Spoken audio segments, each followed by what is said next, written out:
بسم اللہ الرحمن الرحیم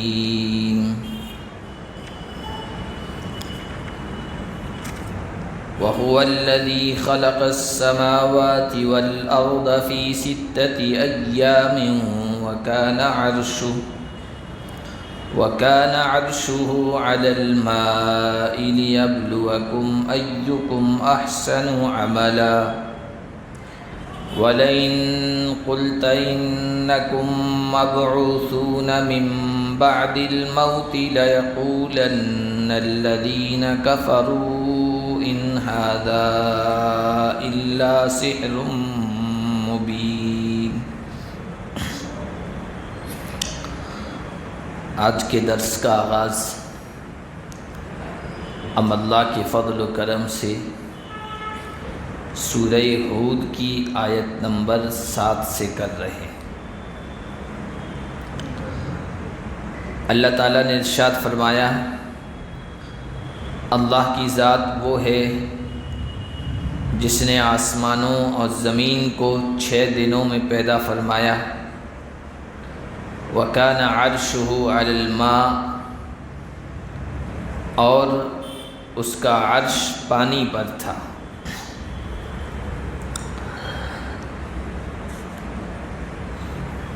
کائنات کا یہ نظام سورج اور چاند کا اور زمین اور آسمان کا پیدا کرنے سے پہلے یہاں پر صرف پانی ہی پانی تھا، اور اللہ کا عرش عظیم اس وقت پانی پر تھا۔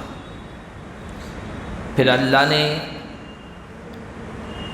آسمانوں کو بلند کیا اور دھرتی کو بچھایا، اس کے بعد اللہ کا وہ عرش بلندیوں پر آسمانوں پر رکھ دیا گیا، اور اللہ نے یہ سارا نظام زمین اور آسمان کا 6 دنوں میں پیدا فرمایا۔ دن یہ ہمارے جو دن ہیں یہ مراد نہیں ہے، یا تو وہ دن مراد ہیں جو ایک دن 1000 سال کے برابر ہے۔ ان یوما عندہ کالف سنۃ مما تعدون، اللہ کا ایک دن ان 1000 سالوں کے برابر ہے جن کو تم گنتے ہو۔ جو تمہاری گنتی کے 1000 سال ہوں، اللہ کے نزدیک وہ ایک دن ہے۔ یا پھر 6 دنوں سے 6 مرحلے ہیں۔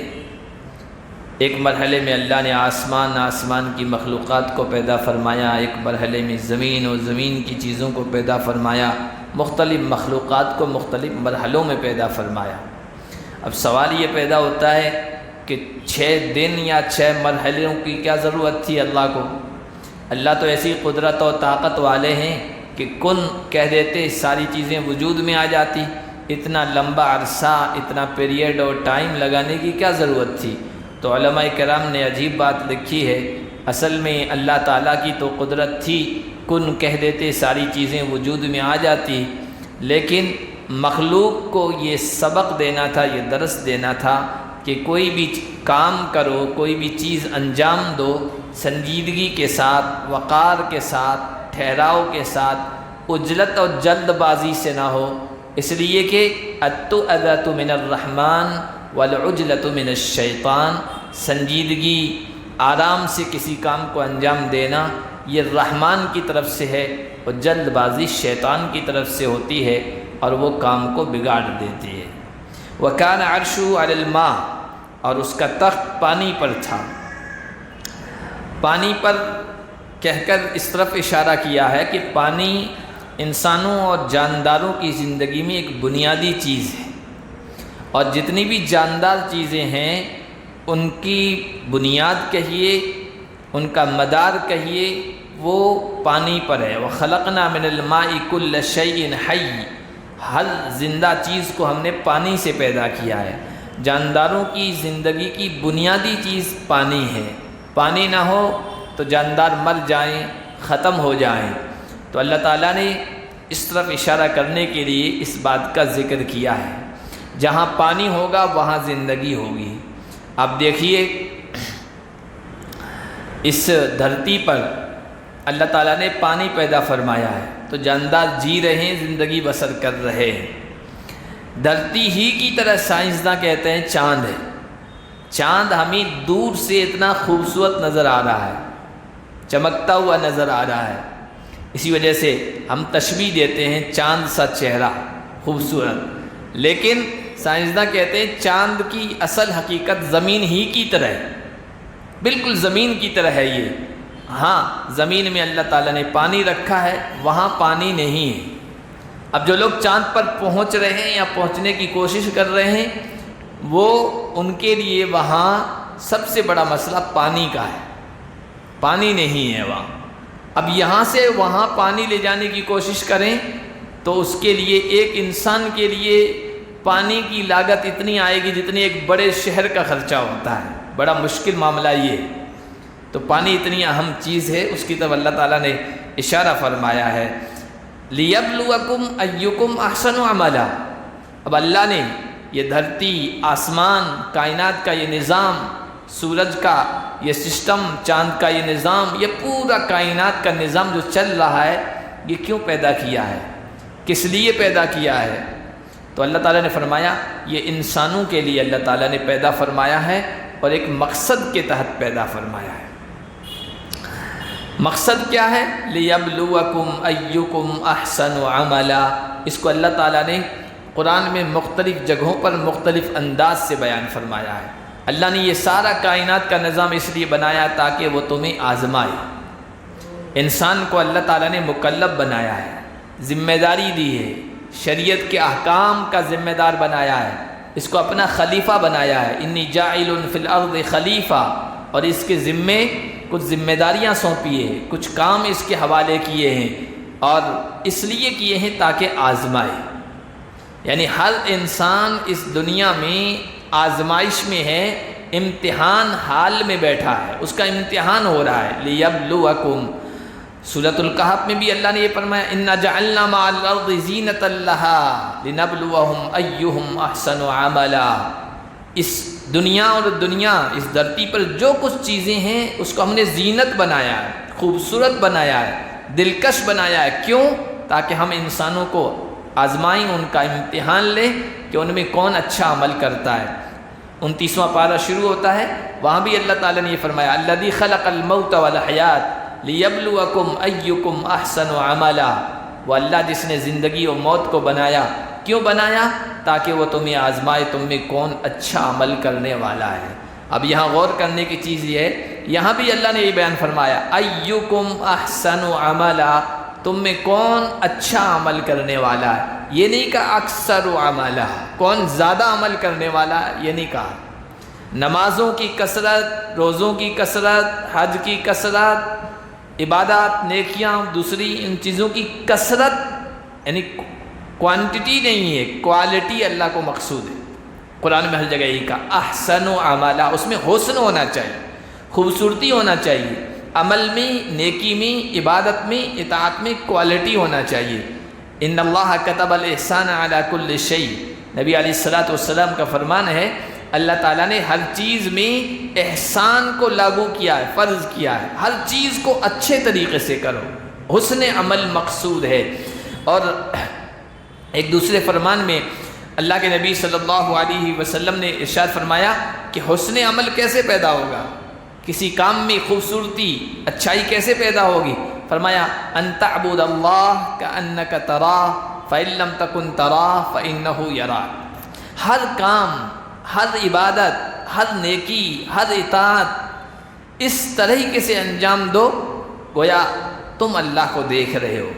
اور اگر یہ کیفیت نہیں پیدا ہوتی ہے تو کم از کم یہ کیفیت پیدا ہونی چاہیے کہ میں تو نہیں دیکھ رہا ہوں لیکن میرا اللہ مجھے دیکھ رہا ہے۔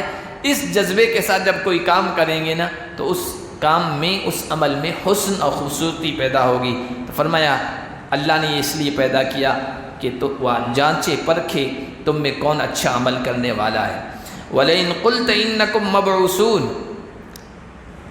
اگر آپ کہیں لوگوں سے کہ مرنے کے بعد تم کو دوبارہ زندہ کیا جائے گا، اللہ نے اسی لیے پیدا کیا دنیا کو اور تمہیں امتحان حال میں بٹھا دیا ہے تاکہ کون فرما بداری کا راستہ اپناتا ہے، کون نافرمانی کا، اور آگے اس کو اچھا کر رہا ہے اس کو انعام سے نوازے، غلط کر رہا ہے تو اس کو سزا سے ہمکنار کرے، دوچار کرے۔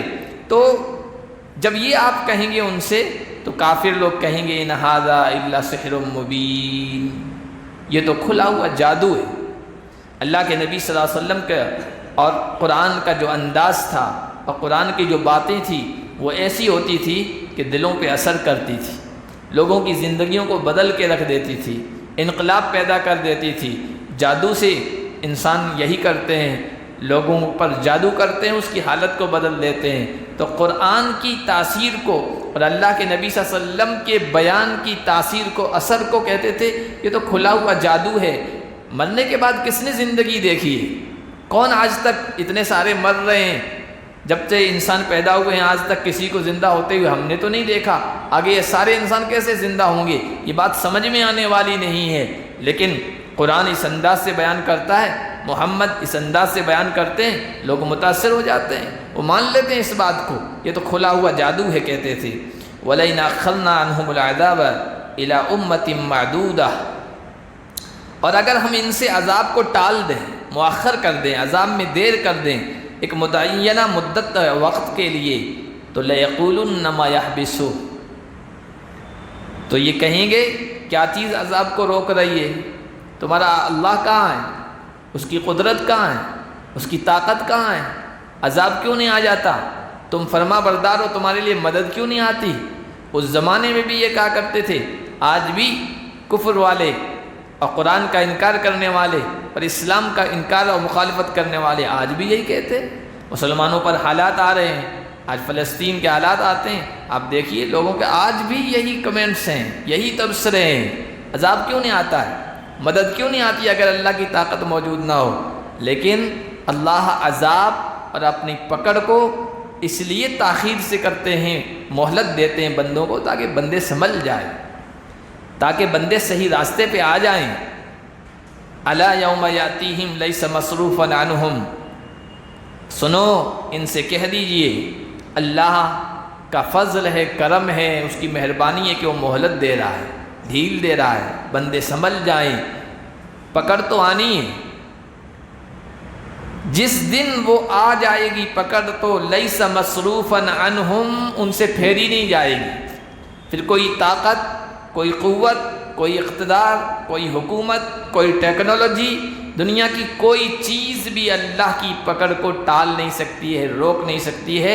اللہ کی پکڑ کے سامنے تو سب عاجز، بے بس اور لاچار ہیں۔ خدائی کا دعویٰ کرنے والوں پر بھی جب پکڑ آئی تو لاچار تھے، بے بس تھے، کوئی ان کو بچا نہ سکا، نہ وہ اپنے آپ کو بچا سکے۔ وَحَاقَ بِهِم مَّا كَانُوا بِهِ يَسْتَهْزِئُونَ، اور جس چیز کا یہ لوگ مذاق اڑاتے تھے وہ چیز ان کو آ گھیرے گی، احاطہ کر لے گی۔ جس طرح پولیس کسی مجرم کو گھیر لیتی ہے، محاصرہ کر لیتی ہے، اسی طرح اللہ کا عذاب ان کو پکڑ لے گا، اور ایسا گھیرا تنگ ہوگا اللہ کی پکڑ کا کہ کوئی ان کو بچا نہیں سکتا، نہ اپنے آپ کو بچا سکتے ہیں۔ وَلَئِنْ أَذَقْنَا الْإِنسَانَ مِنَّا رَحْمَةً ثُمَّ نَزَعْنَاهَا مِنْهُ، اللہ کی طرف سے انسانوں کو ڈھیل دی جا رہی ہے، مجرموں کو، نافرمانوں کو، تو یہ اس کا مذاق اڑاتے ہیں۔ لیکن اللہ فرما رہے ہیں انسان کا معاملہ بھی عجیب ہے۔ اگر ہم انسان کو اپنی طرف سے رحمت کا مزہ چکھائیں، رحمت کیا ہے؟ رحمت صحت بھی ہے، رحمت مال بھی ہے، رحمت دولت بھی ہے، رحمت اولاد بھی ہے، دنیا کی جتنی بھی نعمتیں ہیں وہ گویا اللہ کی رحمت ہیں، اللہ کی مہربانی ہے، اس کا فضل ہے۔ اگر ہم انسان کو اچھی حالت کا مزہ چکھاتے ہیں، اس کو مال دے دیا، اس کو خوشحالی دے دی، اس کو دولت کی فراوانی دے دی، اس کو اولاد دے دی، دنیا کی نعمتیں دے دی، نعمتوں کا مزہ چکھایا، ثم نزعناها منه، پھر اس رحمت کو ہم اس سے چھین لیتے ہیں۔ صحت دینے کے بعد بیماری میں مبتلا کر دیا، اولاد دینے کے بعد اولاد سے محروم کر دیا، مال دینے کے بعد مال واپس لے لیا، خسارہ ہو گیا، گھاٹا اور نقصان ہو گیا، وہ ہم چھین لیتے ہیں۔ اِنَّهُ لَيَئُوسٌ کفور، تو بڑا مایوس ہو جاتا ہے، ناشکرا ہو جاتا ہے۔ وَلَئِنْ أَذَقْنَاهُ نَعْمَاءَ بَعْدَ ضَرَّاءٍ، اور اگر ہم تکلیف کے بعد، پریشانی کے بعد، مصیبت کے بعد، بیماری کے بعد اس کو نعمت، صحت، عافیت، تندرستی، خوشحالی دے دیتے ہیں، لَيَقُولَنَّ ذَهَبَ السَّيِّئَاتُ عَنِّي، تو وہ کہنے لگتا ہے میرے سارے غم، ساری تکلیفیں، ساری برائیاں، ساری تنگیاں، ساری پریشانیاں دور ہو گئی۔ إِنَّهُ لَفَرِحٌ فَخُورٌ، وہ بڑا اتراتا ہے، شیخی بگاڑتا ہے، بڑے بڑے بول بولتا ہے۔ دیکھیے اللہ سے تعلق کا تقاضا یہ ہے کہ بندے کو جب خوشحالی ملے، جس کو اللہ نے کہا رحمت ملے، یعنی اچھی حالت بندے کی آئے، تو وہ اس پر شکر گزار بنے، اللہ کا شکر ادا کرے، نعمتوں کی قدر کرے۔ اور اگر اللہ کی طرف سے نعمت چھین لی جائے تو پھر اس کا تقاضا یہ ہے کہ اس وقت صبر کا دامن تھامے اور نا امید نہ ہو، مایوس نہ ہو۔ جس اللہ نے پہلے ہی اچھی حالت کی تھی، اب اس کی طرف سے تکلیف آئی ہے، پریشانی آئی ہے، وہی اللہ اس حالت کو بھی پلٹ سکتا ہے اور پھر واپس اچھی حالت ہو سکتی ہے۔ یہ اللہ سے تعلق کا تقاضا ہے۔ لیکن جن کا ایمان مضبوط نہیں ہے، جن سے اللہ سے تعلق مضبوط نہیں ہے یا تعلق کمزور ہے، ایسے انسانوں کی کیفیت یہ ہوتی ہے کہ نعمت ملنے کے بعد اللہ تعالیٰ چھین لیتے ہیں نا نعمت، تو ہائے واویلا مچاتے ہیں، شکوہ شکایت کرتے ہیں، تقدیر کا رونا روتے ہیں، اللہ کی ذات کے بارے میں غلط سلط بولتے ہیں، اللہ کو ہم ہی ملے تھے، میرا بیٹا ہی ملا تھا، ہمارا خاندان ہی ملا تھا، دوسرے انسان نہیں ہیں۔ اس طرح کے جملے جو اللہ کی تقریر و فیصلوں پر ناراضگی کے بتلاتے ہوں، اس طرح کے انسان جملہ بولتا ہے اور آئندہ کے لیے مایوس ہو جاتا ہے۔ وہ سمجھتا ہے اب تو پتہ نہیں کیا ہوگا، اب تو اندھیرا ہی اندھیرا ہے، یہ حالت بدلے گی نہیں۔ حالانکہ آئندہ کے سلسلے میں بھی مایوس نہ ہونا چاہیے، پر امید ہونا چاہیے۔ جو اللہ پہلے اچھی حالت دے سکتا ہے، پھر اس سے محروم کر سکتا ہے، وہی اللہ زندگی کا ورق دوبارہ بھی پلٹ سکتا ہے۔ لیکن کمزور ایمان والے یہ کرتے ہیں، نعمت چھن گئی، ہائے واویلا مچاتے ہیں اور مایوس ہو جاتے ہیں، ان کے سامنے اندھیرا چھا جاتا ہے کہ اب کیا ہوگا، اور پھر یہ حالت دور ہو جاتی ہے، دوبارہ اچھی حالت آتی ہے تو اللہ کہتے ہیں، وہ کہتا ہے ذَهَبَ السَّيِّئَاتُ عَنِّي، مجھ پر کبھی تکلیف تو آئی نہیں تھی، میں تو پہلے سے اچھی حالت میں ہوں، خوشحالی میں ہوں، مالداری میں ہوں۔ فریح فخور اتراتا ہے، شیخی بگاڑتا ہے۔ کتنے لوگ آپ کو دنیا میں مل جائیں، ملنے جلنے والوں میں، سماج میں، ان کی شروع کی زندگی دیکھو، بہت معمولی حیثیت سے انہوں نے زندگی کی شروعات کی۔ کوئی کپڑے سی رہا تھا، کوئی بھنگال جمع کر رہا تھا، کوئی کیا کر رہا تھا، کوئی ریڈی لگا رہا تھا، اللہ نے حالات پلٹے، اچھی خاصی حالت ہو گئی، خوشحال ہو گئے، مالدار ہو گئے۔ اب ان کے بول سنو تو ایسا لگتا ہے کہ باپ دادا کابرن ان کابر نسلوں سے ان کے پاس مال دولت ہے، ایسا لگتا ہے۔ وہ پچھلی حالت بھول جاتے ہیں، اس کا تذکرہ ہی نہیں کرتے لوگوں کے سامنے کہ کبھی ہم ایسے تھے، بس بڑائی کی باتیں ہیں۔ اس کو اللہ فرما رہی انہ لفرح فخور۔ یہ عام انسانوں کی حالت ہے، لیکن اللہ سے جن کا تعلق ہوتا ہے نا، الا الذین صبروا وعملوا الصالحات، ہاں جو لوگ صبر کرتے ہیں اور نیک کام کرتے ہیں، ان کا مزاج یہ نہیں ہے۔ ان کا مزاج یہ ہے کہ جب اچھی حالت ہے شکر کرتے ہیں، حالات دگرگوں ہو گئے، حالات نے پلٹی کھائی، کچھ برے حالات آ گئے، ناخوشگوار حالات آ گئے، مزاج و طبیعت کے خلاف کچھ پیش آ گیا، تو وہ صبر کرتے ہیں، اور یہ ان کے اللہ سے تعلق کے مضبوط ہونے کی علامت و نشانی ہے، اور دونوں حالت میں فائدے میں رہتے ہیں۔ حضور علیہ الصلوۃ والسلام کا ارشاد ہے نا کہ اللہ تعالیٰ مومن کے لیے جو بھی فیصلہ کرتا ہے وہ اس کے لیے خیر ہی خیر ہے، بہتر ہی بہتر ہے۔ عجبا لامر المؤمن ان امرہ کلہ لہ خیر ان اصابتہ سراء شکر فکان خیرا لہ وان اصابتہ ضراء صبر فکان خیرا لہ۔ مومن کا معاملہ بھی عجیب ہے۔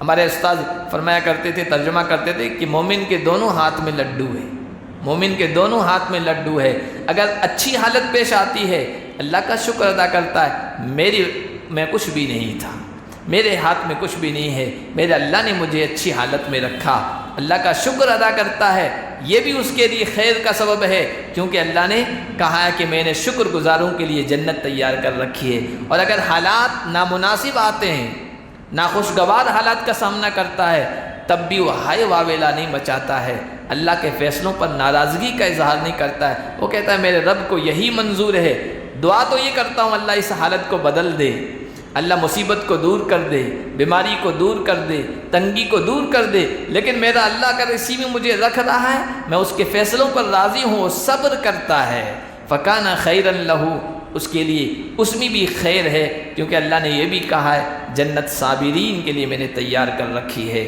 تو جو لوگ صبر کا دامن تھام لیتے ہیں، صبر صرف اس چیز کا نام نہیں ہے کہ کوئی مصیبت پیش آ گئی ہم نے صبر کر لیا، بلکہ صبر نام ہے ثابت قدمی کا، صبر نام ہے مناسب حالات نہ ہو اور ہمارے مخالف حالات ہو، اس وقت حوصلہ برداشت دکھانا اور حالات کا سامنا کرنا، یہ بھی صبر ہے، اور یہ بڑی ہمت کی بات، حوصلے کی بات ہوتی ہے۔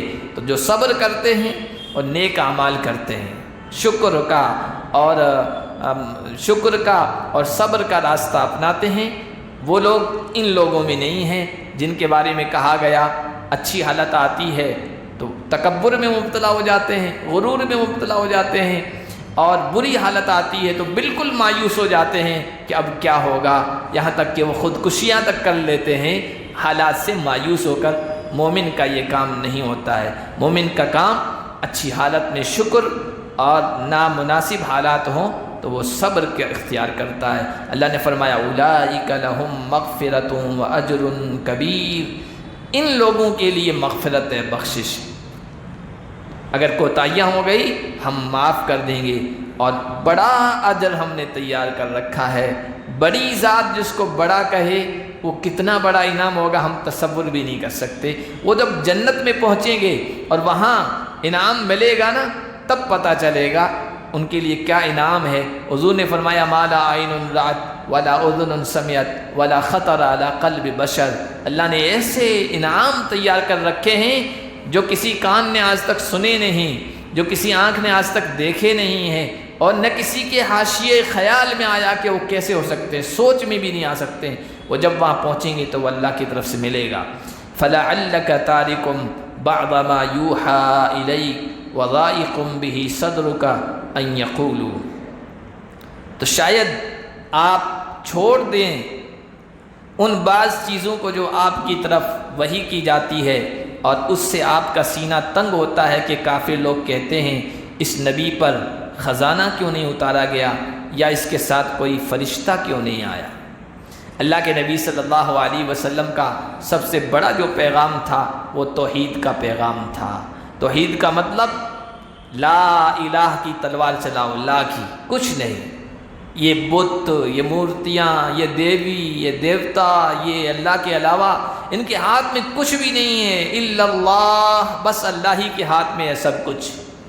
نہ یہ موت دے سکتے ہیں، نہ زندگی دے سکتے ہیں، نہ خوشحالی دے سکتے ہیں، نہ تنگحالی دے سکتے ہیں، ان کے پاس کچھ بھی نہیں ہے۔ توحید کا پیغام تھا، اور توحید کا پیغام سب سے زیادہ مشکل لگتا ہے شرک میں مبتلا ہونے والوں کو، یہ نہ کیا جائے۔ اس لیے حضور سے ڈیمانڈ یہ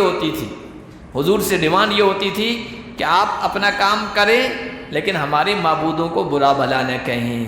اب برا بھلا تو نہیں کہتے تھے نا، برا بھلا تو کہنے سے تو قرآن نے منع کیا ہے، وَلَا تَسُبُّوا الَّذِينَ يَدْعُونَ مِن دُونِ اللَّهِ فَيَسُبُّوا اللَّهَ عَدْوًا بِغَيْرِ عِلْمٍ، جن کی یہ پوجا کرتے ہیں آپ ان کو برا بھلا مت کہیں، کیونکہ اگر آپ میں سے کوئی ان کو برا بھلا کہے گا تو ہمارے خدا کو برا بھلا کہیں گے، گالیاں دیں گے، گستاخیاں کریں گے۔ برا بھلا تو قرآن منع کرتا ہے، تو پھر کیا کس چیز کو وہ کہتے تھے برا بھلا مت کہو؟ اس چیز کو کہ ان کے ہاتھ میں کچھ نہیں ہے، یہ تو خود دوسروں کے محتاج ہیں، اتنے محتاج ہیں کہ ان کے سامنے تم مٹھائی رکھ دو، کتا آ کر لے جائے، بلی آ کر لے جائے، مکھی جو ہے اس کو اٹھا کر لے جائے، یہ اس کو بھی چھین نہیں سکتے اور ان چیزوں کو بھی ہٹا نہیں سکتے، اتنے عاجز بے بس۔ اس کو کہتے تھے برا بھلا کہہ رہے ہو ہمارے معبودوں کو۔ اور آج بھی مسلمانوں سے دشمنی کسی اور چیز کی وجہ سے نہیں ہے، اسی چیز کی وجہ سے۔ آج مسلمان یہ کہہ دیں ٹھیک ہے ہم ان کو بھی مان لیتے ہیں، خدا کو بھی مان لیتے ہیں، بس کوئی دشمنی نہیں۔ آج بھی دشمنی صرف اس وجہ سے ہے، مسلمان یہ کہتے ہیں یہ سب کچھ نہیں ہے، بس اللہ ہی ہے۔ حضور سے بھی یہ کہا، پھر ٹھٹھا کرتے تھے، مذاق اڑاتے تھے اللہ کے نبی کا، مختلف طنز کستے تھے، جملے کستے تھے، اس سے اللہ کے نبی صلی اللہ علیہ وسلم کا دل گھٹتا تھا، پریشان ہوتے تھے۔ ان کا مقصد کیا ہوتا تھا؟ ان کا مقصد یہ ہوتا تھا کہ یہ تھوڑے نرم پڑ جائیں ہمارے معبودوں کے سلسلے میں، شرک کے سلسلے میں۔ آج بھی یہی دنیا میں، آج ہماری شریعت کا کتنا مذاق اڑایا جا رہا ہے، مسلمانوں کا کتنا مذاق اڑایا جا رہا ہے، شریعت کے احکام کا، پردے کا، بہت سارے احکام کا، قربانی کا، نہ جانے کن کن چیزوں کا مذاق اڑایا جا رہا ہے۔ وہ مقصد کیا ہے؟ مسلمان یہ کہنا چھوڑ دیں کہ اسلام ہی سب سے بہتر ہے، قرآن ہی سب سے آخری کتاب ہے اور بہترین مذہب ہے، یہ کہنا چھوڑ دیں، یہ بھی کہتے ہیں یہ بھی ٹھیک ہے، یہ بھی ٹھیک ہے، یہ کہنا شروع ہو جائیں، آپ دیکھ لیے ساری دشمنیاں ختم ہو جائیں گی، مخالفت ختم ہو جائے گی۔ اللہ کے نبی صلی اللہ علیہ وسلم سے کہا جا رہا ہے یہ جو مذاق اڑاتے ہیں، کبھی جنت کا، کبھی جہنم کا، کبھی حوروں کا، کبھی غلمان کا، کبھی کس چیز کا، کبھی کس چیز کا، یہ جو مذاق اڑاتے ہیں نا، یہ اس لیے تاکہ آپ کی طرف یہ جو وحی کیا جا رہا ہے اس کی کچھ باتیں آپ چھوڑ دیں جو ان کو بری لگتی ہے، اور آپ تنگ آ کر کہہ دیں چلو میں نہیں کہتا ہوں، لیکن ایسا تو نہیں ہو سکتا نا۔ اچھا وہ یہ بھی کہتے تھے ارے بڑے آئے نبی، بڑے نبی آئے، نبی ایسے ہوتے ہیں غریب، تنگ دست، جن کا نہ گھر ہے، نہ اچھی سواری ہے، نہ اچھا کاروبار ہے، نہ اس کے ساتھ دینے والے خوشحال بڑے لوگ ہیں۔ کیا یہی جملے آج مسلمانوں پر نہیں کسے جاتے؟ یہ جو کہتے ہیں یہ پنچر پتر، یہ پنچر پتر ہے، مسلمانوں کی غریبی کا مذاق اڑاتے ہیں، جملے الگ ہو جاتے ہیں، کمنٹس تھوڑا الگ ہو جاتا ہے، بات وہی ہے، جذبہ وہی ہے، انداز وہی ہے مشرکین کا۔ حضور کے زمانے میں حضور سے کہتے تھے لولا انزل علیہ کنز، یہ اللہ کا اتنا محبوب ہے، پسندیدہ ہے، تو اس پر خزانہ کیوں نہیں اتارا جاتا؟ یہ غریب کیوں ہے؟ اس کے اوپر سونے کا خزانہ اترنا چاہیے، اس کا جو محل ہونا چاہیے وہ سونے کا ہونا چاہیے۔ یہ 15ویں پارے میں سورۃ الکہف سے پہلے سورہ بنی اسرائیل میں وہ سب چیزیں آئی ہیں، طرح طرح کی ڈیمانڈ کرتے تھے، ان میں یہ بھی آپ غریب کیوں ہیں؟ اگر نبی ہیں خزانہ اترنا چاہیے، یا یہ کہ آپ اکیلے کیوں ہیں؟ مکے میں تو زیادہ تعداد نہیں تھی نا ماننے والوں کی، زیادہ تعداد تو ادھر تھی، تو کہتے تھے کہ ان کے ساتھ فرشتہ آنا چاہیے اگر یہ نبی ہیں، اور فرشتہ یہ کہے ہر ایک سے کہ دیکھو یہ اللہ کا پیغمبر ہے، یہ اللہ کا نبی ہے، میں اس بات کی گواہی دیتا ہوں اللہ نے مجھے اس کے ساتھ بھیجا ہے، انما انت نذیر واللہ علی کل شیء وکیل۔ اے نبی ان کے جملوں اور طعنوں سے آپ پریشان ہو کر اپنے پیغام کو ذرا بھی نہ چھوڑیں، کوئی کمپرومائز نہیں، کوئی دستبرداری نہیں، توحید پہ جمے رہیں، شرک کی مذمت و برائی بیان کرتے رہیں، آپ صرف ڈرانے والے ہیں۔ یہ جو ڈیمانڈیں کر رہے ہیں مکے کی زمین کو باغات والا بنا دو، یہاں سے نہریں جاری کر دو، آپ کا محل سونے کا ہونا چاہیے، آپ کے اوپر فرشتہ اترنا چاہیے جو آپ کے ساتھ ساتھ چلے اور کہے لوگوں سے کہ میں اللہ کا فرشتہ ہوں، یہ اللہ کا نبی ہے، اس کو سچ مانو، یہ سب باتوں کو چھوڑ دیجئے، یہ کام آپ کا نہیں ہے، آپ تو پیغمبر ہیں، پیغام آگے پہنچا دیں بس۔ واللہ علی کل شیء وکیل، اللہ ہر چیز کا ذمہ دار ہے، ہر چیز کا نگراں ہے، وہ چاہے گا تو ان کی ڈیمانڈیں پوری کر دے گا اور یہ سارے معجزات دکھا دے گا، ساری نشانیاں دکھا دے گا، نہیں چاہے گا تو اس کی حکمت ہے، مصلحت ہے، باقی چیزیں آپ اللہ کے حوالے کر دیں۔ آگے قرآن کے سلسلے میں اور دنیا کی زندگی کے سلسلے میں باتیں تھی، اسی سے جڑی ہوئی تو انشاءاللہ اگلے درس میں پڑھیں گے۔ اللہ پاک ہم سب کو قرآن پر یقین کرنے کی، آخرت کی زندگی پر یقین کرنے کی اور اس کی تیاری کرنے کی توفیق عطا فرمائے۔ سبحان اللہ۔